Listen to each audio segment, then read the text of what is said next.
This short story has 3 names. That's good because I don't like The Adventure of the Ides of Michael Magoon. I think that's too long and clunky.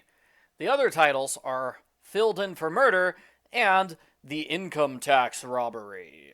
Argo Font Book Review. Argo Font Book Review. Mike Magoon is an aging private detective. Somebody switched his tax documents with a newspaper last night.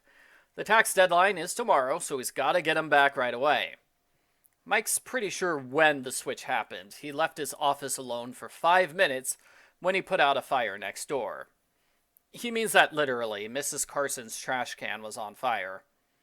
Ellery suspects Mrs. Carson set the fire on purpose as a distraction. He goes to question her, only to find she's been murdered.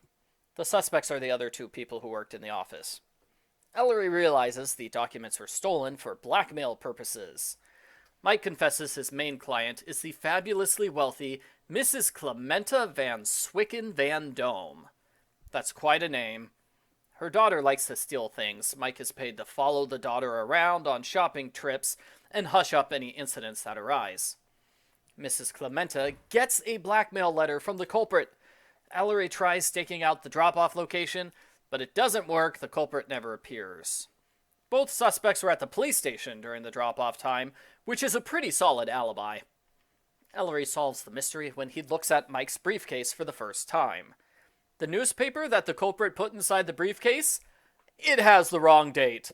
It's impossible for somebody to commit a crime on the 13th using a newspaper from the 14th. That means Mike faked the theft to give himself plausible deniability.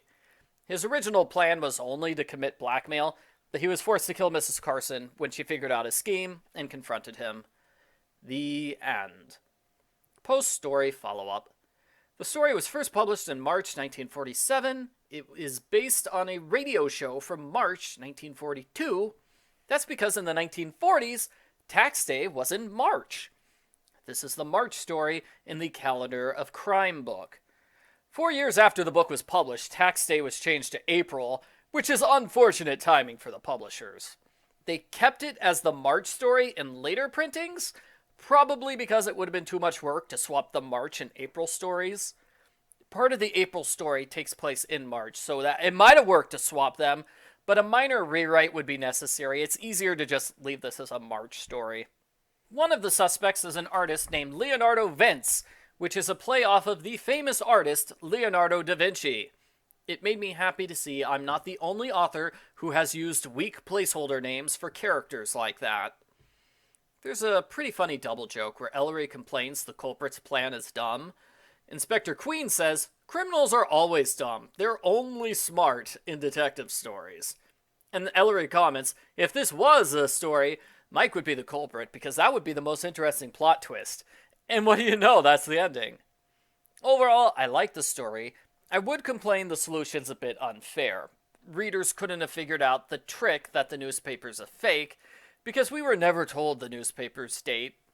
I'm not sure how that information could have been worked into the story, though, since Ellery instantly picks up on the solution when he sees the newspaper dates.